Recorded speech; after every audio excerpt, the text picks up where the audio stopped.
YSR Congress party ఆవిర్భావ దినోత్సవం ఎలా భావిస్తారు?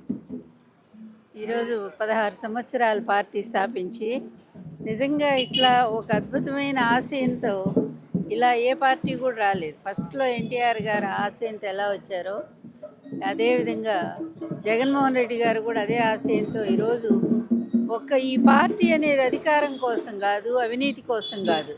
ఈ పార్టీ అనేది ప్రజల కోసం వచ్చినటువంటి పార్టీ. అందుకే ప్రజలు జగన్ గారిని గుండెల్లో పెట్టుకున్నారు. తండ్రి గారి ఆశయాన్ని, తండ్రి గారు ఎంత గొప్ప పరిపాలనో ఇప్పటికి కూడా ప్రజలు దేవుళ్ళగా ఆరాధిస్తూ ఉన్నారు.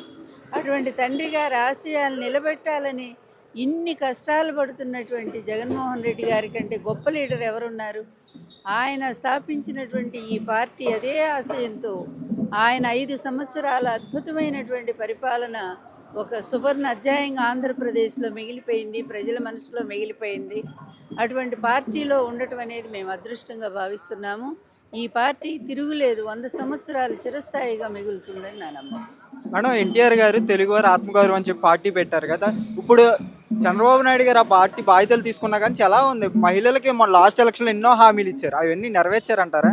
ఒక్కటి కూడా నెరవేరలేదు. పైగా ఎన్ని అత్యాచారాలు!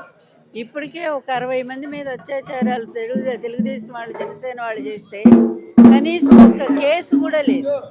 అందువల్ల ఇంత హీనమైనటువంటి చంద్రబాబు నాయుడు పరిపాలన మహిళలు అసహించుకుంటా